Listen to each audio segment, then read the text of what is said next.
The people you ignore in the light are often the ones who save you in the dark. Orbital Nexus Station stretched nearly 4 miles across the vacuum of space, a rotating city of steel, glass, and artificial sunlight suspended above the blue curve of a distant world. During normal operations, its corridors never truly slept. Freight crews moved cargo. Engineers monitored reactors. Traders crossed sectors carrying goods from 100 civilizations. But tonight was different. A violent energy storm rolled through the region, hammering the station with waves of electromagnetic interference. Emergency lights flickered. Entire sections lost power. Warning tones echoed through maintenance channels. Mason Reed tightened his grip on a flashlight and stepped into Corridor C-19, one of the oldest parts of the station. The passageway had been abandoned years earlier except for occasional maintenance inspections. Darkness filled the corridor beyond the narrow beam of light. The air felt colder here, quieter. The distant hum of station machinery sounded strangely weak.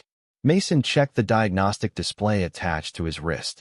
Power fluctuations continued spreading through multiple sectors. "Just find the damaged relay," he muttered. "Fix it. Go home." The flashlight swept across pipes, conduits, and aging bulkheads. Then the beam stopped. Someone was sitting against the wall. Mason froze. The figure remained motionless in the darkness. For a brief second, he wondered if it was a maintenance mannequin left behind decades ago. Then the figure moved slightly. A woman. Not human. Alien. Silver hair partially covered her face. Dark clothing blended into the shadows. One arm rested against the wall while she sat with her head lowered. "Hey," Mason called cautiously. "You okay?" No response. He moved closer. The woman slowly looked up. Violet eyes reflected the flashlight beam. Her sapphire blue skin appeared unusually pale beneath the emergency lighting. She looked exhausted. Not injured. Not frightened. Just completely drained.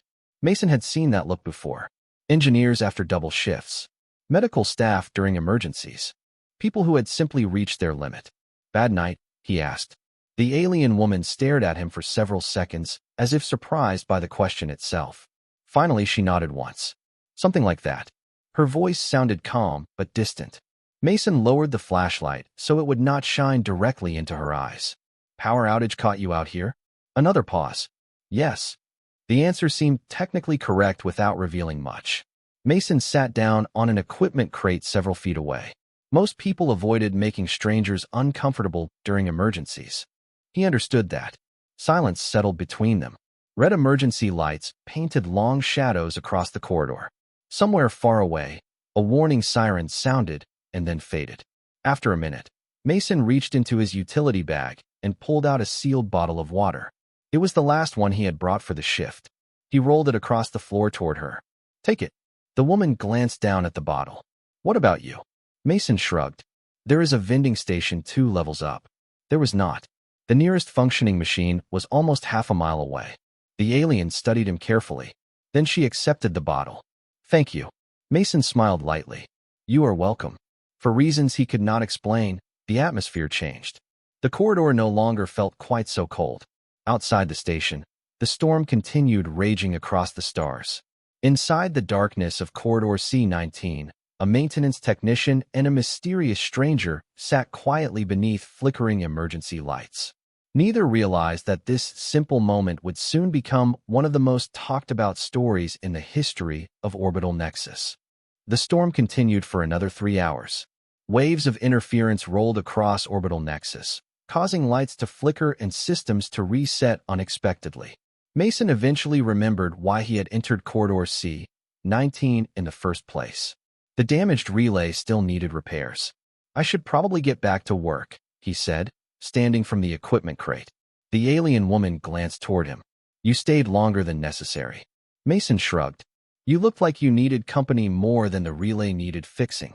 For a moment, something unreadable crossed her face. Surprise perhaps, or disbelief. Then it vanished. Mason picked up his toolbox and flashlight. Before leaving, he paused. "You should not sit in the dark forever." A faint smile appeared at the corner of her lips. "That sounds like advice." "It is." He pointed toward the brighter sections of the station. "There is an observation deck 2 levels above this sector. Best view on Nexus. You go there often?" Whenever I need to remember that my problems are smaller than an entire planet." The woman actually laughed. Softly, briefly, yet it transformed the atmosphere around her. "Perhaps I will visit it." "Good." Mason nodded and disappeared deeper into the corridor. He never noticed that she continued watching him long after he left. The following morning, Orbital Nexus returned to normal operations. Cargo routes reopened. Civilian traffic resumed. Emergency alerts disappeared from public displays. For most residents, the storm quickly became yesterday's problem. For Mason, life returned to its usual routine.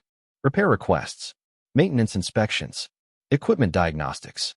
By late afternoon, he found himself replacing environmental filters near the central promenade, one of the busiest areas on the station. Hundreds of travelers moved beneath massive glass ceilings. Artificial sunlight filled the space. Restaurants and shops lined both sides of the corridor. Mason was balancing on a maintenance ladder when he noticed a familiar figure standing near one of the observation windows. Silver hair, sapphire blue skin, dark clothing. The same woman from Corridor C-19. She stood silently watching the stars beyond the glass. Mason climbed down from the ladder and walked over. "You found the observation deck." The woman turned. Genuine surprise appeared in her violet eyes. "You remembered me." "Of course." Mason frowned slightly. "Was I supposed to forget?" She seemed oddly amused by the question. "Many people do." Mason glanced toward the stars outside the window. "Well, I am not many people." The woman studied him carefully. Clearly, they stood beside the glass in comfortable silence. Far below, the blue planet rotated slowly beneath scattered clouds. Freight vessels drifted through distant docking lanes. After a minute, Mason handed her a small paper bag. "What is this?" she asked. "Food." "Why?" Mason looked genuinely confused.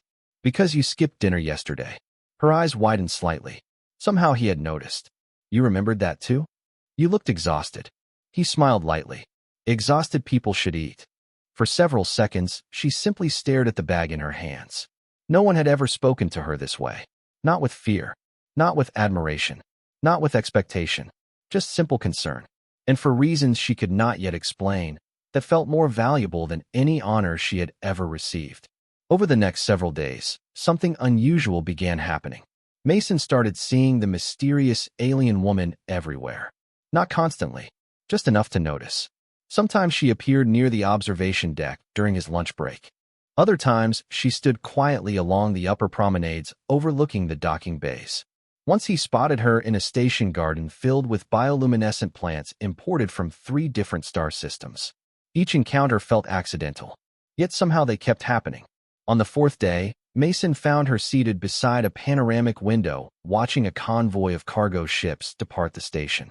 Artificial sunlight spilled across the polished floor.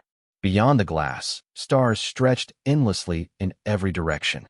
"You know," Mason said as he approached, "at this point I am beginning to suspect you actually live here." The woman glanced toward him. "That would be a reasonable assumption." "Good." He sat on a nearby bench. "I was worried I was becoming a terrible detective." Another faint smile appeared. She seemed to smile more often now.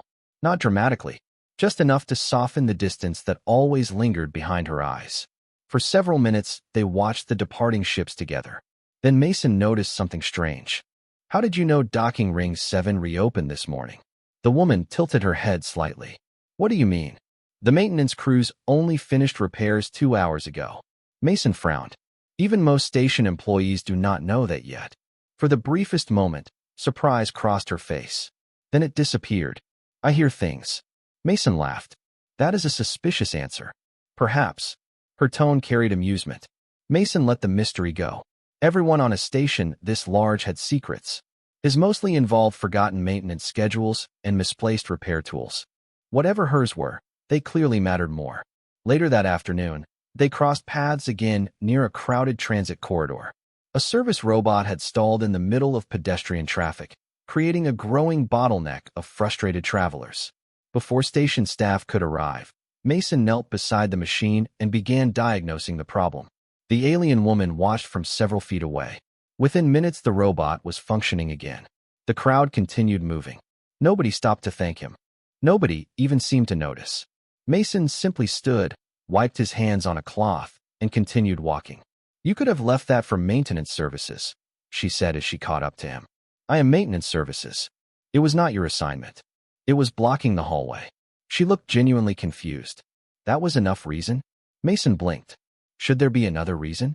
The question followed her for the rest of the evening. Because where she came from, actions usually carried purpose. Rank, strategy, benefit. Everything existed for a reason larger than itself. Yet Mason seemed to operate according to an entirely different set of rules. He helped because someone needed help, fixed problems because they were there, offered kindness because it cost him almost nothing. That night, standing alone near the observation deck after Mason had gone home, the alien woman stared out at the stars. Below her, Orbital Nexus continued its endless rotation through space. Around her, thousands of people hurried through their lives. And for the first time in a very long time, she found herself looking forward to tomorrow. The first real clue appeared 6 days after the storm. Mason was working inside a maintenance hub near the station's central reactor network when an unusual alert appeared on his terminal. It was gone almost immediately. Less than a second. A secure system override. The kind of authorization most station employees never saw. Mason frowned. That is strange. He tapped a few keys. Access denied. Whatever had triggered the alert belonged far above his clearance level. He forgot about it within minutes. Unfortunately, the same thing happened again later that afternoon, and again the following day. Each time, the override appeared only briefly. Each time it originated from a different sector of Orbital Nexus. And somehow, every incident occurred shortly before he happened to run into the mysterious alien woman. The pattern bothered him more than he wanted to admit. 3 days later, they met near one of the upper observation rings. Artificial daylight streamed through enormous transparent panels overhead. Cargo vessels drifted through docking lanes beyond the station. Mason handed her a cup of coffee. By now she accepted them without protest. You seem distracted, she observed. Mason laughed softly. Am I that obvious? Very. He stared out at the stars. Something weird keeps happening with the station systems. Her expression remained neutral. Weird how? Restricted access events. He shrugged. Probably nothing. The woman tilted her head slightly. Yet you are thinking about it. I repair broken equipment for a living. Mason smiled. Being suspicious of strange system behavior is part of the job description. For a moment, she seemed amused. A useful habit. Then a voice suddenly echoed through the observation ring. Clear the corridor. Several civilians immediately stepped aside. 2 uniformed security officers emerged from a nearby transit passage. Their posture was rigid, professional, alert. Mason expected them to continue past. Instead, both officers stopped the moment they noticed the alien woman. Something unexpected happened. They straightened instantly. Not casually, not politely, formally, almost like a military salute. Then they continued walking without a word. Mason stared after them. That was strange. The woman calmly sipped her coffee. Perhaps they recognized me. You must be more important than you pretend. Her violet eyes shifted toward him. What makes you think I am pretending? Mason pointed toward the corridor where the officers had disappeared. That. For several seconds, neither spoke. Then she smiled faintly. Maybe you are finally becoming a good detective. The answer raised more questions than it solved. Later that evening, Mason found himself thinking about the encounter while repairing environmental sensors near docking ring 4. The pieces no longer fit together. The mysterious knowledge, the security clearances, the officer's reaction, the way she seemed comfortable in every sector of the station, even restricted areas. None of it matched the image of an ordinary officer. Yet every time he considered asking directly, something stopped him. Maybe because she clearly valued her privacy. Maybe because she never treated him differently. Or maybe because their friendship had become one of the most unexpectedly pleasant parts of his week. Across the station, the alien woman stood alone inside a private observation chamber overlooking the stars. Below her, thousands of lights illuminated Orbital Nexus. Her reflection stared back from the glass.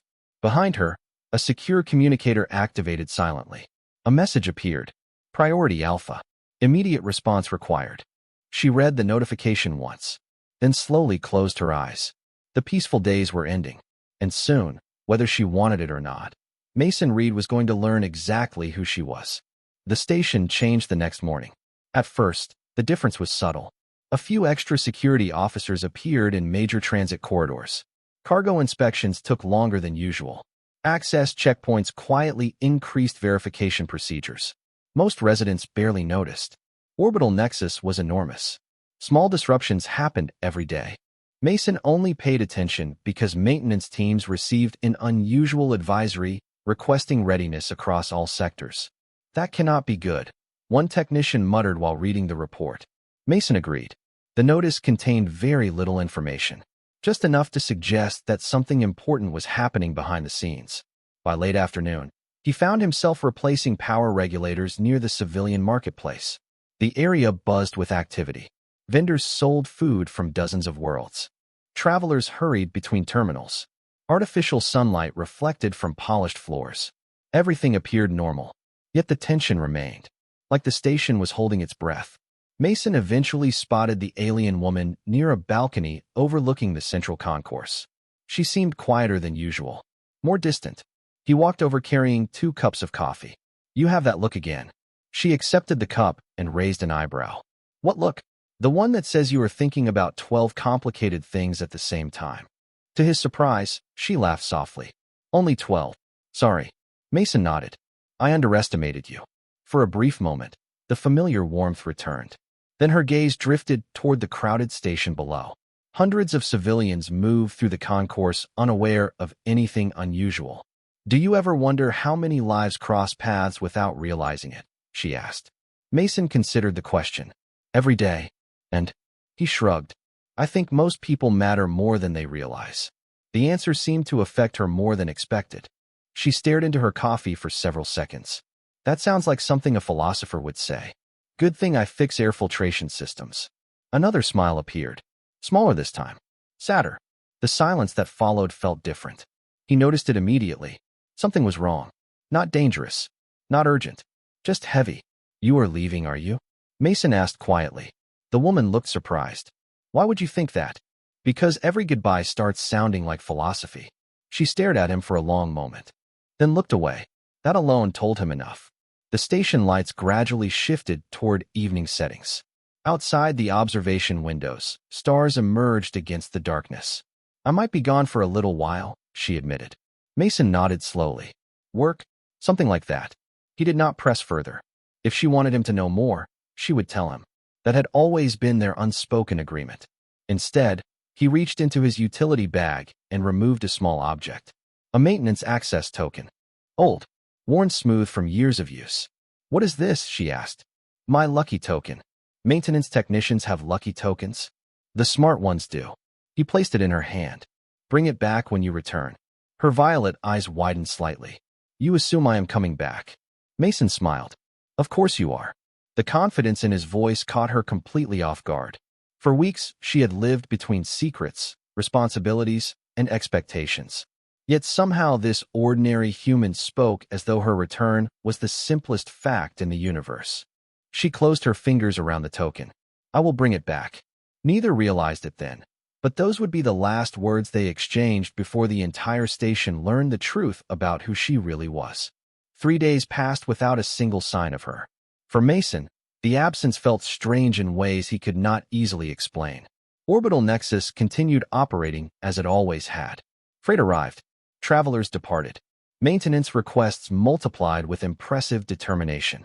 Yet every time he visited the observation deck, every time he crossed the central concourse, some part of him expected to see silver hair beside a window overlooking the stars. Instead, there was only empty space. On the 4th day, the station alarms activated. Not emergency alarms. Information alerts. Every public display across Orbital Nexus shifted simultaneously. Conversations stopped. Travelers paused mid-step. Store owners turned toward the nearest screen. Mason looked up from a maintenance panel as a station-wide announcement appeared above him. "Attention, all residents. Operational status level Alpha has been lifted. Commander Naira Voss has successfully completed mission objectives." The name meant nothing to him. At first, then the image appeared. Mason froze. The woman from Corridor C-19 looked back from the screen. Her silver hair was pulled back with military precision. Dark armor covered her shoulders. Medals and insignia lined her uniform. The expression he knew so well remained unchanged. Calm, controlled, confident. But everything around her had transformed. Hundreds of personnel stood behind her. Senior officers, security commanders, diplomatic representatives. The entire station seemed focused on a single individual. Mason stared at the display. No way. Around him, reactions exploded instantly. Commander Voss? Someone whispered. The Commander Voss? Another person replied. She just returned. A cargo supervisor nearby looked genuinely amazed. I thought she was off-world. Mason slowly stood. The name spread through the corridor like electricity. Everyone seemed to know who she was. Everyone except him. Within minutes, every network on the station carried stories about her achievements. Strategic operations, rescue missions, diplomatic interventions, years of service across multiple systems, decorations, honors, recognition from worlds Mason had never even heard of. The list felt endless. He sat heavily on a nearby equipment case while watching the reports. You have got to be kidding me. Suddenly dozens of strange moments made sense. The security clearances, the officers who had straightened when they saw her, the restricted system overrides, the way she seemed to know things before anyone else. Mason rubbed his forehead and laughed softly. Not because it was funny, because it was absurd. For weeks, he had shared coffee with one of the most respected figures on the station without having the slightest idea who she was. Meanwhile, high above the civilian sectors, a transport vessel settled into a secured docking bay. Elite security teams assembled in formation. Officers lined the platform. Senior officials waited beside the arrival corridor. The station's most celebrated warriors stepped from the vessel. Commander Naira Voss acknowledged the formal reception with a simple nod. Yet while others discussed mission reports and operational briefings, her attention drifted elsewhere. Hidden inside one of her uniform pockets was a worn maintenance token, a small object with almost no value, except to her. As the welcoming ceremony continued, Naira quietly closed her hand around it. Because despite everything that had happened over the last few days, there was only one reaction she truly cared about. And somewhere deep inside Orbital Nexus, a maintenance technician was still trying to process the fact that his mysterious friend had never been an ordinary officer at all. The next morning, Orbital Nexus seemed obsessed with a single topic.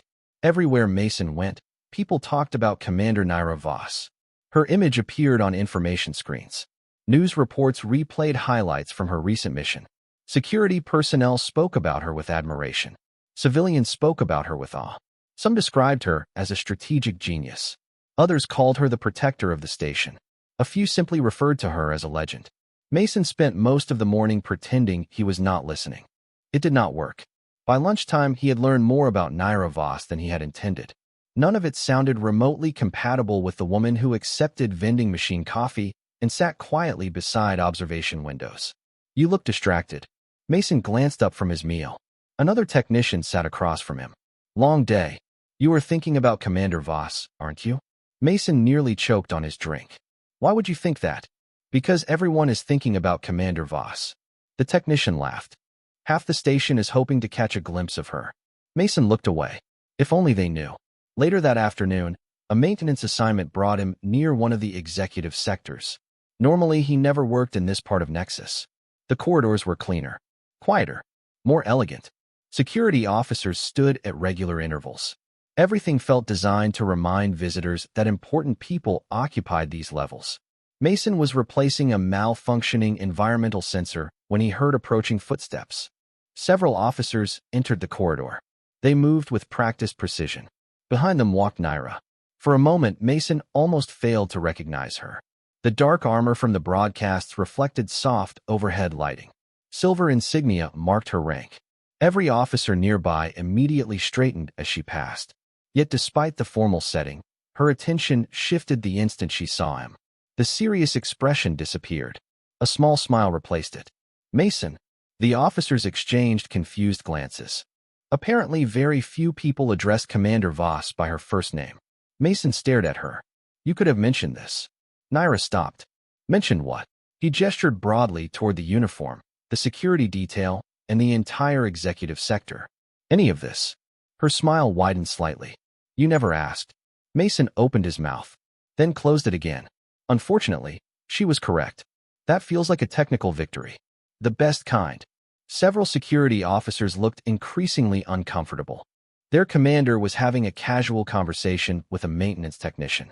The situation appeared to violate several unwritten rules of the universe. Naira noticed their reactions immediately. "Give us a moment," she said. Without hesitation, the officers stepped back. The corridor became quiet. Mason studied her for a second. "So you are really the most important officer on the station?" "One of them. And everybody knows who you are?" "Mostly." He shook his head slowly. "I gave you marketplace coffee." "You did. Twice. 3 times." Mason groaned. Naira laughed softly. The sound echoed gently through the corridor. For the first time since learning the truth, some of the awkwardness began to disappear. Because beneath the uniform, beneath the reputation, beneath all the stories and titles, she still looked exactly the same. Then Naira reached into a pocket and removed a small object.